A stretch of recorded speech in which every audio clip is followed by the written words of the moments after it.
വീണ്ടും ഒരു വസന്തം കൂടി. ഭാഗം 38. രചനാ സംഭാഷണം രുദ്രപ്രിയ. കുണ്ടും കുഴിയും നിറഞ്ഞ റോഡിലൂടെ വളരെ പതിയെയാണ് സത്യ കാർ ഓടിച്ചത്.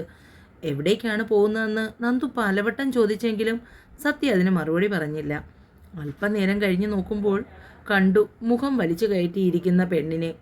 അവളുടെ പിണക്കം ആസ്വദിച്ചുകൊണ്ട് അവനും. ഏകദേശം 15 മിനിറ്റ് ഡ്രൈവ് ചെയ്യേണ്ടി വന്നു. വലിയൊരു ഗേറ്റ് കടന്ന് കാർ അകത്തേക്ക് പോകുമ്പോൾ കണ്ടു വീട് മൊത്തം അലങ്കരിച്ചിരിക്കുന്നത്. ആ വീടും പരിസരവും കണ്ടിട്ട് നന്ദുവിന് ഒരു പരിചയവും തോന്നിയില്ല. അവളുടെ കാട്ടിക്കൂട്ടലുകൾ കണ്ടപ്പോൾ സത്യയ്ക്ക് ശരിക്കും ചിരി വന്നു. അവളുടെ കൈയും ചേർത്ത് പിടിച്ചുകൊണ്ട് സത്യ അകത്തേക്ക് കയറുമ്പോൾ തന്നെ കണ്ടു ദൂരെ നിന്നും അവൻ്റെ അടുത്തേക്ക് പാഞ്ഞു വരുന്ന ശ്രാവണിനെ. സത്യയെ കണ്ട ഉടനെ തന്നെ ശ്രാവൺ അവനെ ഹഗ് ചെയ്തു. തന്നെ ഞാൻ ക്ഷണിച്ചെങ്കിലും വരുമെന്ന് തീരെ പ്രതീക്ഷിച്ചില്ല. സത്യ നന്ദുവിനെ ചേർത്ത് പിടിച്ചു. Meet Mrs Sreenanda Shravan. എനിക്കറിയാം, 1-2 തവണ ഞങ്ങൾ ഹോസ്പിറ്റലിൽ വെച്ച് കണ്ടിട്ടുണ്ട്. പക്ഷേ ആൾ അന്നൊന്നും ആരാണെന്നറിയില്ലായിരുന്നു. ശ്രാവണിനെ കണ്ടപ്പോൾ നന്ദുവിനെ എവിടെയോ വെച്ച് കണ്ട പരിചയം തോന്നി. പക്ഷേ ആളാരാണെന്ന് മനസ്സിലായില്ല. അപ്പോഴേക്കും കരുണാകരനും നിരഞ്ജനും നിർമ്മലും താഴേക്ക് വന്നു. സത്യയെ കണ്ടപ്പോൾ അവരുടെയൊക്കെ മുഖം മങ്ങി. എന്നാൽ ശ്രാവൺ പെട്ടെന്ന് അത് മനസ്സിലാക്കി എല്ലാവരെയും സത്യയുടെ അടുത്തേക്ക് കൂട്ടിക്കൊണ്ടുപോയി. ഇതെൻ്റെ നീലുവിൻ്റെയും കോമൺ ഫ്രണ്ടാണ്. നിങ്ങൾക്ക് എല്ലാവർക്കും അറിയാം, ഈശ്വരമംഗലത്തെ സത്യപ്രതാപ്. നമ്മൾ തമ്മിൽ എല്ലാ പിണക്കങ്ങളും ഇതുകൂടി അവസാനിക്കണം. ഇനിയങ്ങോട്ട് പരസ്പരം സ്നേഹത്തോടു കൂടി വേണം നമുക്ക് മുന്നോട്ട് പോകാൻ. ശ്രാവൺ പറയുമ്പോൾ അതിനെ ഞങ്ങൾക്ക് ഒരു പിണക്കവുമില്ലല്ലോ മോനോട്. കരുണാകര മേനോൻ സത്യയെ ചേർത്ത് പിടിച്ചു. നിരഞ്ജനും നിർമ്മലിനും ആദ്യം ഒരു ചളിപ്പുണ്ടായിരുന്നെങ്കിലും ശ്രാവണിൻ്റെ സംയോജിതമായ ഇടപെടൽ കാരണം അത് മാറിക്കിട്ടി.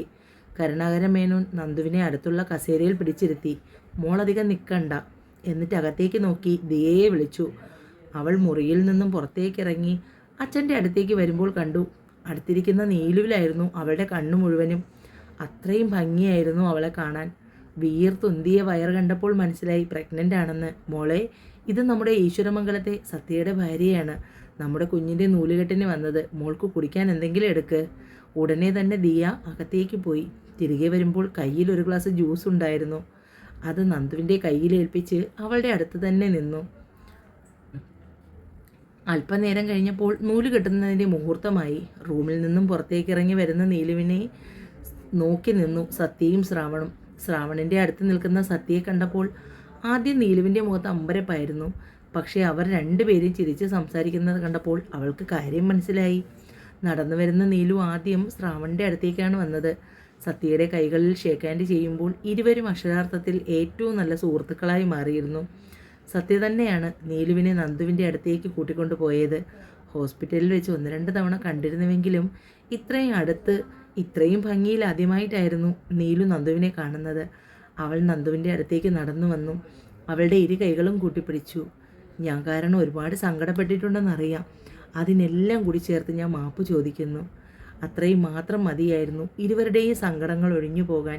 കസേരയിൽ നിന്ന് എഴുന്നേറ്റ നന്ദു നീലുവിനെ ചേർത്ത് പിടിച്ചു. എത്ര മാസമായി എന്ന് ചോദിച്ചപ്പോൾ 7-ാം മാസമാണെന്ന് നന്ദു മറുപടി പറഞ്ഞു. സമയമായി എന്ന് ആരോ വിളിച്ച് പറയുന്നത് കേട്ടപ്പോൾ അവൾ നന്ദുവിൻ്റെ കൈയും പിടിച്ച് ചടങ്ങ് നടക്കുന്ന സ്ഥലത്തേക്ക് പോയി. എല്ലാ കാര്യങ്ങൾക്കും അവളുടെ തൊട്ടടുത്തായി നന്ദുവിനെയും സത്യയെയും നിർത്തിയിരുന്നു. ശ്രാവണിനും അത് കണ്ടപ്പോൾ സന്തോഷം തോന്നി. എല്ലാവരുടെയും ഉള്ളിലെ സങ്കടങ്ങളും വിഷമങ്ങൾക്കും എല്ലാം അവസാനമായിരിക്കുന്നു. അവരുടെ പ്രശ്നങ്ങൾക്കുള്ള കാരണം നീലുവായിരുന്നു എന്നത് തന്നെ ഇരുവർക്കും വിഷമമായിരുന്നു. നീലുവിനോട് അത് പറയേണ്ട എന്ന് കരുതിയെങ്കിലും ഒടുവിൽ ശ്രാവണിനും പറയേണ്ടി വന്നു. കുഞ്ഞി പെണ്ണിൻ്റെ അരയിൽ നിർത്തി അവളുടെ ഇടുപ്പിൽ അരഞ്ഞാണം കെട്ടി ശ്രാവൺ. കഴുത്തിൽ ചെയിനും കാലിൽ തളയും അണിയിച്ചു. ബന്ധുക്കൾ എല്ലാവരും ഓരോരോ സമ്മാനങ്ങൾ കുഞ്ഞിന് നൽകി. സത്യ പാൻസിൻ്റെ പോക്കറ്റിൽ നിന്നും കുഞ്ഞി പെട്ടി പുറത്തേക്കെടുത്തു. അതിൽ നിന്നും പുറത്തേക്കെടുത്ത് നന്ദുവിൻ്റെ കയ്യിൽ ഏൽപ്പിച്ചു. നന്ദു തന്നെയാണ് അത് കുഞ്ഞിൻ്റെ കഴുത്തിൽ അണിയിച്ചു കൊടുത്തത്. സന്തോഷം കൊണ്ട് നീലുവിൻ്റെ കണ്ണ് നിറഞ്ഞു പോയി. നൂലുകെട്ട് ചടങ്ങ് കഴിഞ്ഞ് കുഞ്ഞിനെ ശ്രാവൺ മടിയിലിരുത്തി ഒരു കൈയിൽ വെറ്റില കൊണ്ട് കുഞ്ഞിൻ്റെ കാതി പൊതിഞ്ഞു പിടിച്ചു. മറ്റേ ചെവിയിൽ 3 വട്ടം പേര് വിളിച്ചു. ദാക്ഷായണി ശ്രാവൺ. എല്ലാവർക്കും പേര് വളരെയധികം ഇഷ്ടമായി. ചടങ്ങുകളെല്ലാം കഴിഞ്ഞപ്പോൾ പെണ്ണ് വല്ലാതെ കരച്ചിൽ. ദിയ കുഞ്ഞിനെയും കൊണ്ട് റൂമിലേക്ക് പോയി. പിന്നാലെ നീലുവും. നീലു പോകുമ്പോൾ നന്ദുവിനെയും ചേർത്ത് പിടിച്ചു. കുഞ്ഞിന് നീലു പാല് കൊടുക്കുന്നതും മറ്റും നന്ദു കൗതുകത്തോടെ നോക്കിയിരുന്നു. അത് കണ്ട് ദിയയെ കളിയാക്കി നോക്കി. കണ്ടു പഠിച്ചോ, കുറച്ച് ദിവസം കഴിയുമ്പോൾ പ്രയോജനപ്പെടും. പുതിയൊരു സൗഹൃദത്തിൻ്റെ തുടക്കം അവിടെ ആരംഭിക്കുകയായിരുന്നു. ശ്രാവണൻ, നിരഞ്ജനും നിർമ്മലും സത്യയും കൂടി എന്തൊക്കെയോ തമാശകൾ പറഞ്ഞു പൊട്ടിച്ചിരിക്കുകയാണ്. ഇറങ്ങട്ടെ ശിവ, നേരെ ഒരുപാടായി. ശിവയോട് യാത്ര പറഞ്ഞ് സത്യ നന്ദുവിൻ്റെ അടുത്തേക്ക് ചെന്നു. നീലുവിൻ്റെ ഒപ്പം ഇരുന്ന് തകൃതിയായി കുഞ്ഞിനെ കളിപ്പിക്കുകയാണ് നന്ദു. സത്യ അടുത്തേക്ക് ചെന്നതും നീലു എഴുന്നേറ്റു അവൻ്റെ അടുത്തേക്ക് വന്ന് അവനെ ഹഗ് ചെയ്തു. ജീവിതത്തിൽ നിനക്ക് കിട്ടിയ ഏറ്റവും വലിയ ഗിഫ്റ്റാണ് ശ്രീനന്ദ. ആർക്കൊപ്പമാണ് ജീവിക്കേണ്ടതെന്ന് മുകളിൽ നിന്ന് ഒരാൾ നേരത്തെ നിശ്ചയിച്ചിട്ടുണ്ട്. അതുപോലെ മാത്രമേ നടക്കുകയുള്ളൂ. അവൾ ശിവയുടെ കയ്യിൽ കൊരുത്ത് പിടിച്ചു. എൻ്റെ ജീവിതത്തിലെ എല്ലാ സന്തോഷവും സുരക്ഷിതത്വവും ഞാൻ അറിയുന്നത് എൻ്റെ ശിവേട്ടനിലൂടെയാണ്. 3 മാസം കഴിഞ്ഞ് ഞങ്ങൾക്ക് ശിവേട്ടൻ്റെ വീട്ടിൽ പോകൂ. അത് കഴിയുമ്പോൾ അവിടേക്കും വരാം. അപ്പോഴേക്കും നന്ദുവിൻ്റെ ഡെലിവറി കഴിയും. ഇനി അധികം നേരം നിൽക്കുന്നില്ല, ഇറങ്ങുന്നു. വളരെ സന്തോഷത്തോടു കൂടിയാണ് എല്ലാവരും യാത്ര പറഞ്ഞത്. ഇതിനിടയിൽ തന്നെ നീലുവിൻ്റെ അച്ഛനും അമ്മയും കൂടി നിരഞ്ജനെ പറഞ്ഞുവിട്ട് 7 കൂട്ടം പലഹാരങ്ങൾ വാങ്ങിക്കൊണ്ട് വന്നു. നിലവിളക്ക് കൊളുത്തിവെച്ച് ആ പലഹാരങ്ങളെല്ലാം വിവിധ പാത്രങ്ങളിലായി നിരത്തിവെച്ച് സത്യയെയും നന്ദുവിനെയും അടുത്തിരുത്തി അവയെല്ലാം അച്ഛനും അമ്മയും ഏട്ടത്തിയും നീലുവും അമ്മായിയും ശിവയും ഒക്കെ ആചാര്യരൂപേണ കൊടുത്തു. നന്ദുവും സത്യയും അച്ഛൻ്റെയും അമ്മയുടെയും കാൽക്കൽ വീണ അനുഗ്രഹം വാങ്ങി. ഇന്നു മുതൽ അച്ഛന് പെമ്മക്കൾ 3 3 പേരെയും ചേർത്ത് പിടിച്ചു. സന്തോഷം കൊണ്ട് മനസ്സ് നിറഞ്ഞു നീലുവിൻ്റെയും സത്യയുടെയും. തിരികെ വീട്ടിലെത്തുമ്പോൾ നന്ദുവിന് അവിടുത്തെ വീട്ടിലെ വിശേഷങ്ങൾ എല്ലാവരോടും പറയുകയായിരുന്നു പ്രധാനം. 2-3 ദിവസം കഴിയുമ്പോഴായിരുന്നു നന്ദുവിനെ ചെക്കപ്പിന് കൊണ്ടുപോവേണ്ട ദിവസം. അവളന്ന് ഡോക്ടറോട് പറഞ്ഞതുപോലെ ഇത്തവണ സത്യയെ കൂട്ടിയാണ് ചെല്ലുന്നത്. ഡോക്ടർ പവിത്ര ഇരുവരെയും പുഞ്ചിരിയോടുകൂടിയാണ് സ്വീകരിച്ചത്. സ്കാൻ ചെയ്തപ്പോൾ കുഞ്ഞിൻ്റെ ചലനങ്ങൾ വളരെ വ്യക്തമായി സത്യയ്ക്ക് കാണിച്ചു കൊടുത്തു. തിരിച്ച് മെഡിസിനും വാങ്ങി നന്ദുവിൻ്റെ വീട്ടിൽ പോയി അച്ഛനെയും അമ്മയെയും വല്യച്ഛനെയും കണ്ടു. കുറച്ചധികം യാത്ര ചെയ്തതുകൊണ്ട് നന്ദുവിൻ്റെ രാത്രിയിൽ കാലിൽ നീരായിരുന്നു. അതുകൊണ്ട് തന്നെ ആരോടും പറയാതെ നേരത്തെ പോയി കിടന്നു. സത്യ റൂമിലേക്ക് വരുമ്പോൾ പതിവില്ലാതെ നേരത്തെ കിടക്കുന്ന നന്ദുവിനെ കണ്ടു. എന്തു പറ്റിയടോ? സാധാരണ താൻ ഇത്ര നേരത്തെ കിടക്കാറില്ലല്ലോ. ഇന്ന് കുറച്ചധികം യാത്ര ചെയ്തത് കൊണ്ടാണെന്ന് തോന്നുന്നു. കാലിൽ അപ്പടി നീരാ. വേദനയുള്ളത് കൊണ്ട് തന്നെ മുഖം ചുളിഞ്ഞു പോയി പെണ്ണിൻ്റെ. തനിക്ക് എന്തെങ്കിലും വയ്യായ്മയുണ്ടെങ്കിൽ എന്നോട് പറയണ്ടേ ശ്രീ? വാ, ഞാൻ കാലൊഴിഞ്ഞു തരാം. സത്യ അവളുടെ അടുത്തിരുന്ന് കാല് പതിയെ ഞെക്കി വിട്ടു. സത്യയുടെ ആ പ്രവൃത്തി അവൾക്ക് വളരെ ആശ്വാസം പകർന്നു. അറിയാതെ നന്ദു ഉറങ്ങിപ്പോയി. അവളെ നേരെ കിടത്തി പുതച്ചു കൊടുത്തു. എന്നിട്ട് സത്യയും അടുത്ത് ചേർന്ന് കിടന്നു. രാവിലെ സത്യ നേരത്തെ ഉണർന്നു. പതിവ് പോലെ വർക്കൗട്ട് ചെയ്തു തുടങ്ങി. അച്ഛനുള്ള ചായയുമായി വരുമ്പോഴാണ് സുമ നന്ദുവിനെ തിരക്കിയത്. എഴുന്നേറ്റില്ലേ മോനെ? നന്ദുമോള്. ഇല്ലമ്മേ, കാലിലൊക്കെ വല്ലാത്ത നീരായിരുന്നു. രാത്രി മുഴുവൻ ഞാൻ ഒഴിഞ്ഞു കൊടുത്തു. ഒന്നും പറയില്ല അവൾ. എന്തെങ്കിലും ബുദ്ധിമുട്ടോ വയ്യായികയോ ഉണ്ടെങ്കിൽ നീ ശ്രദ്ധിച്ചോളണേ സത്യ. ആരെയും ബുദ്ധിമുട്ടിക്കുന്നത് ഇഷ്ടമല്ല. അതുകൊണ്ട് തന്നെ അവളുടെ വിഷമങ്ങളും ബുദ്ധിമുട്ടും ആരോടും പറയുകയുമില്ല. നമ്മൾ വേണം എല്ലാം കണ്ടറിഞ്ഞ് ചെയ്യാൻ. സുമയും ലതയും കൂടിയാണ് എല്ലാവർക്കും ബ്രേക്ക്ഫാസ്റ്റ് എടുത്ത് കൊടുത്തത്. സത്യ ഓഫീസിൽ പോകാൻ ഡ്രസ്സ് ചേഞ്ച് ചെയ്യുമ്പോഴാണ് നന്ദു ഉറക്കം ഉണർന്ന് എഴുന്നേറ്റത്. എഴുന്നേറ്റ പാടെ കണ്ണു തിരുമ്മി നോക്കുമ്പോൾ സത്യ റെഡിയാകുന്നു.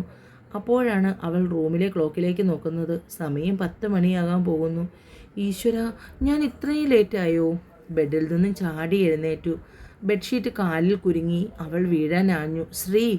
ഒറ്റ കുതിപ്പിന് സത്യ അവളുടെ അടുത്തെത്തി അവളെ ഇരുകൈയിലും താങ്ങി പിടിച്ചു. സൂക്ഷിക്കണ്ടേ ശ്രീ? എന്തിനാ ഇത്രയും ധൃതി കാണിക്കുന്നത്? ഞാൻ ബ്രേക്ക്ഫാസ്റ്റ് കഴിച്ചു. നീ നല്ല ഉറക്കമായതുകൊണ്ട് തന്നെയാണ് വിളിക്കാത്തത്. ഇന്നലെ തന്നെ നീ കാലുവേദന കാരണം ഒരു പോള കണ്ണടച്ചില്ല. അമ്മയും ഇളയമ്മയും ചേർന്ന് കിച്ചണിലെല്ലാം ആക്കി. അല്ലെങ്കിൽ തന്നെ സെർവൻസും ഉണ്ടല്ലോ. നീ ധൃതി പിടിച്ച് ഇനി കാര്യങ്ങളൊന്നും ചെയ്യേണ്ട. നിന്റെ ഹെൽത്ത് നന്നായി നോക്കിയാൽ മതി. ഇപ്പോൾ തന്നെ നിനക്ക് നല്ല ക്ഷീണമുണ്ട്. പതിയെ ഫ്രഷായി ചെല്ലുമ്പോൾ അമ്മയും അമ്മായിയും അവളെ അനങ്ങാൻ പോലും സമ്മതിക്കാതെ ഒരിടത്ത് പിടിച്ചിരുത്തി. ഇനി ഞങ്ങൾ പറയുന്നത് പോലെ കേട്ട് മിണ്ടാതെ അടങ്ങിയൊതുങ്ങി ഇരുന്നോളണം. അവളെ ഇടം വല്ലം തിരിയാൻ സമ്മതിച്ചില്ല 2 പേരും കൂടി. ഇങ്ങനെ പോയാൽ ശരിയാവില്ല. രമേശന് വയസ്സ് എത്രയായെന്നാ? ഇനി കല്യാണം ആലോചിച്ച് തുടങ്ങണം. ഭക്ഷണം വിളമ്പുന്നതിനിടയിൽ അമ്മായിയുടെ പറച്ചിൽ കേട്ടപ്പോൾ രമേശ് അച്ഛനെയും വലിയച്ഛനെയും നോക്കി. എത്ര നാളെന്ന് വെച്ചാൽ ഇവനെ ഇങ്ങനെ ഒറ്റത്തടിയായി കഴിയുന്നത്? ഇവൻ്റെ പ്രായത്തിലുള്ളവർക്ക് കുഞ്ഞുങ്ങളുമായി. ആരോടെങ്കിലും പറഞ്ഞ് നല്ല ആലോചനകൾ നോക്കണം. ഇത്രയും നാൾ വിവാഹകാര്യം പറയുമ്പോൾ നന്ദുവിൻ്റെ കാര്യം പറഞ്ഞ് ഒഴിയുമായിരുന്നു. പക്ഷേ ഇനി അത് പറ്റില്ല.